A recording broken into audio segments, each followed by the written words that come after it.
Society से एक अगला क्वेश्चन मैं पिक कर रही हूँ। फौजी, उन्होंने अपना नाम नहीं लिखा, उन्होंने लिखा फौजी, और उन्होंने हमें बताया कि उनका पोर्टफोलियो अभी 30 लाख रुपए का बन चुका है। सिप ये 45,000 की कर रहे हैं, और ये सिप कर रहे हैं small and mid cap funds में, जिसमें ईडलवाइज के मिड कैप में 4,000 है, इन्वेस्को के स्मॉल कैप में 7,000, इन्वेस्को के मिड कैप में 7,000, मोतीलाल के एक्टिव मोमेंटम फंड में 5,000, बंधन के स्मॉल कैप में 7,000, एचडीएफसी के मिड कैप में 10,000, व्हाइट ओक के मिड कैप में 5,000।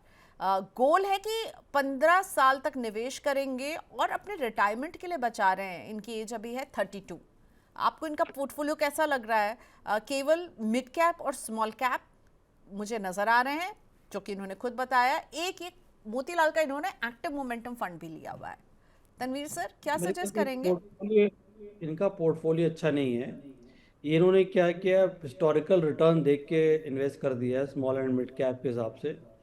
बट मेरे हिसाब से इनको थोड़ी बैलेंस पोर्टफोलियो है। ये शुड आप, मैं रिपीट करूंगा कि आपका एक सिंपल बेसिक स्ट्रक्चर हो, जैसे कि आप, हम लोग देखिए अपने डाइट पे करते हैं ना कि भाई मेरे पास प्रोटीन होना चाहिए, कार्बोहाइड्रेट, फाइबर और गुड फैट्स जिसे कहते हैं वो होना चाहिए। तो सिंपल है, एक फ्लेक्सी कैप हो जाए, एक बैलेंस एडवांटेज फंड हो सकता है, एक स्मॉल कैप ग्रोथ के लिए ले सकते हैं, और आपको अगर थोड़ा चाहिए गोल्ड वगैरह सेपरेट में इन्वेस्ट करें या मल्टी एसेट के जरिए इन्वेस्ट करें। आप ऐसा पोर्टफोलियो रखें जो लॉन्ग टर्म स्ट्रक्चरली मार्केट के उतार चढ़ाव से बहुत ज़्यादा आप घबराएं नहीं, और ओवर किसी भी मार्केट कंडीशन में चले। तो ये एसेट एलोकेशन जो है एक फंडामेंटल रूल है इन्वेस्टमेंट का, इसमें मिसिंग है। ये बहुत एग्रेसिव पोर्टफोलियो है, रिस्की पोर्टफोलियो है, बहुत वॉलेटाइल रहेगा ऊपर नीचे। आप इस ऐसे पोर्टफोलियो में मैंने एक चीज नोटिस किया है कि कभी भी एक बहुत बुरा समय आता है ना, तो ये लोग ऐसे इन्वेस्टर एसआईपी रोक देते हैं या पैसा फिर रिडीम कर लेते हैं गलत समय में। तो मेरे हिसाब से ये aggressive stance long term wealth नहीं क्रिएट करता, और तो इसी वजह से मैं चाहूंगा कि थोड़ा पोर्टफोलियो बैलेंस करें। और इन्होंने अच्छे एसआईपी पर मंथ बांधी हुई है, तो इसे कंटिन्यू करें, लेकिन इस पर काफ़ी रीएलोकेशन की ज़रूरत है। ओके, सो बहुत ज़्यादा अग्रेसिव पोर्टफोलियो है, और मिड कैप और स्मॉल कैप ओरिएंटेड है। आपको दूसरे कैटेगरीज को शामिल करना बहुत ज़रूरी होगा फौजी जी। ये पोर्टफोलियो जो है ये आपके लिए परेशानी का सबब बन सकता है, तो उसको चेंज कीजिएगा। अब हम बात करने वाले सौरभ महेश्वरी से, जो हमारे साथ फ़ोन लाइन पर हैं। इन्होंने अभी अभी व्हाट्सएप पर हमसे संपर्क किया था और अब हमारे साथ हैं। इनसे समझते हैं क्या करते हैं और क्या एज है। हेलो सौरभ जी, नमस्ते। नमस्ते मैम। ओके, नमस्ते। आपको मेरी आवाज आ रही है सौरभ जी? यस मैम आ रही है मैम। कहाँ से बोल रहे हैं आप? आगरा से मैम। और आपकी एज क्या है सौरभ जी? 38। ओके, और ये आपने जितने मुझे भेजे हैं जो पोर्टफोलियो, सारे लमसम इन्वेस्टमेंट दिखा रहे हैं, तो थोड़ा सा बताइए कि आप मैम सिप नहीं कर। पहले एसआईपी था, वो एसआईपी बंद कर दिया। ओके, कितने समय पहले बंद किया है? अप्रोक्स 6 मंथ पहले। लेकिन ये पर पैसा मैम जमा इसमें है? लमसम में आज भी कर रहा हूँ। अच्छा, तो आप रेगुलर यही अमाउंट लमसम नहीं कर रहे होंगे, जो पैसे बन रहे होंगे इसमें आप डाल दे नहीं, रहे हैं? मतलब जैसे आज भी मैंने 2 फंडों में इसमें 90,000 रुपए डाले हैं। ओके, तो ऐसा डिसीजन क्यों लिया? सिप क्यों नहीं कर रहे हैं, लमसम क्यों कर रहे हैं? मैम सिर्फ बंद कर दी थी थोड़े टाइम के लिए, करूंगा नेक्स्ट ईयर से चालू करूंगा दोबारा। लमसम में ओके, जो हो जाता है वो डाल देता हूँ। ठीक है। तो कुछ कुछ फाइनेंशियल वजह रही जिसकी वजह से आपने सिप रोक दी है, वो और ये आप क्या पैसा। बिजनेसमैन? Yes ma'am. और ओके, सौरभ, आप बिजनेसमैन हैं क्या? Yes sir. इसी वजह से ओके, मैं सो समझ इसी वजह से तो वो कांस्टेंट सैलरी जैसे मिलती है, मेरे जैसे सैलरीड लोगों को वो नहीं मिलती है। आप बिजनेस से जो कमाते हैं वो लगाते हैं, तो आपकी इनकम कांस्टेंट नहीं रहती होगी। ठीक है, तो आपके पोर्टफोलियो को यस हम मैम। लेकर आ रहे हैं सामने। सौरभ, मैं आपका पोर्टफोलियो पढ़ देती हूँ, फिर आप कुछ स्पेसिफिक पूछना चाहें तो पूछिएगा। निपॉन का स्मॉल कैप 9,87,000 रुपये अभी यहाँ पर जमा है। Nippon banking 2,65,000। Nippon large cap, यहाँ पर भी अच्छी खासी रकम है। कोटक इमर्जिंग इक्विटी फंड है। कोटक का मल्टी कैप फंड है। अमाउंट्स करस्पॉन्डिंग उनके सामने आ रहे हैं।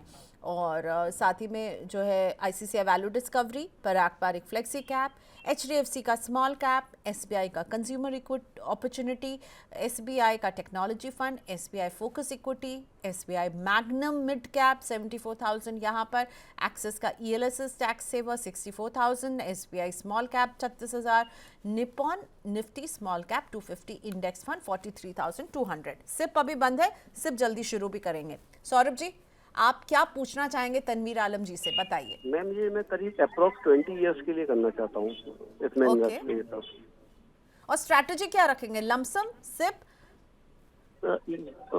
नेक्स्ट ईयर से शायद सिप चालू कर देंगे। ओके, नहीं मतलब कोई फोर्सफुली नहीं है मैं बस पूछना चाह रही थी नहीं आपकी नहीं स्ट्रैटेजी। हाँ yes yes ma'am. You will do SIP also, ठीक है। सो Yes, sir. ठीक है, तनवीर आलम मेरे साथ हैं। तनवीर सर, आपने बिल्कुल सही पहचाना, बिजनेसमैन है सौरभ, और लमसम अभी कर रहे हैं और नेक्स्ट ईयर से ये इसमें सिप भी शुरू करने वाले हैं। आपको स्कीम्स कैसी लग रही हैं? बहुत ज़्यादा नहीं लग रही हैं स्कीम्स इनकी? बहुत ज्यादा। मैं तो ये पूछने वाला सौरभ जी, आप मैनेज कैसे करते हैं 15 स्कीम्स? सौरभ जी, इतना 15 ट्रैक? स्कीम्स के पीछे क्या वजह रही है?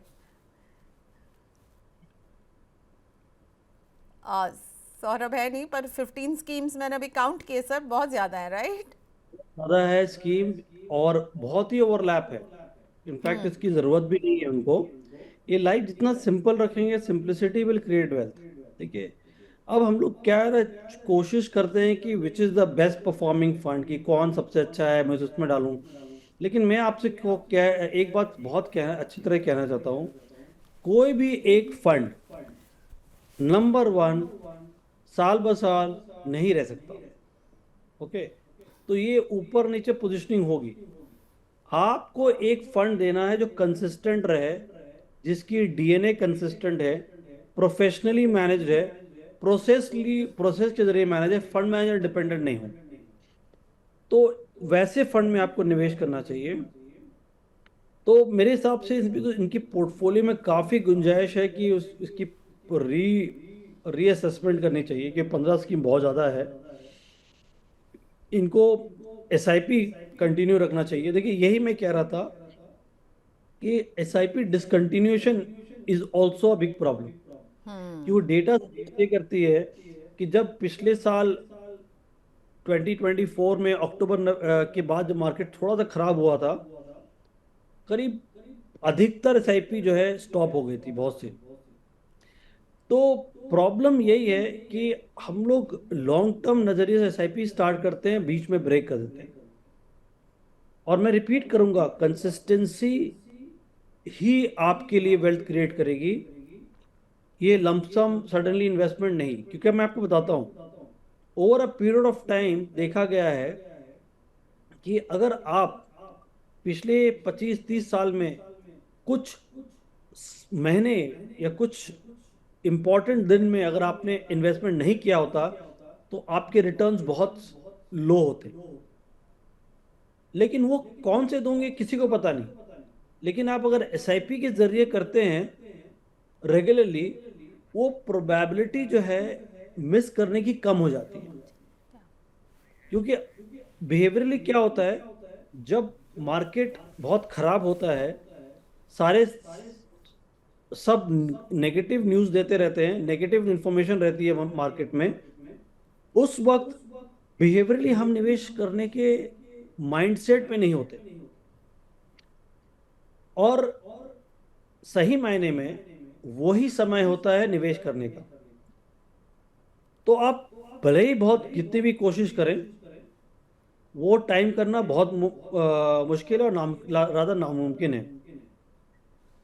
तो जब मार्केट करेक्ट भी होता है, हम ये सोचते हैं और गिरेगा, हम बाद में निवेश करेंगे, और गिरेगा बाद में निवेश करेंगे।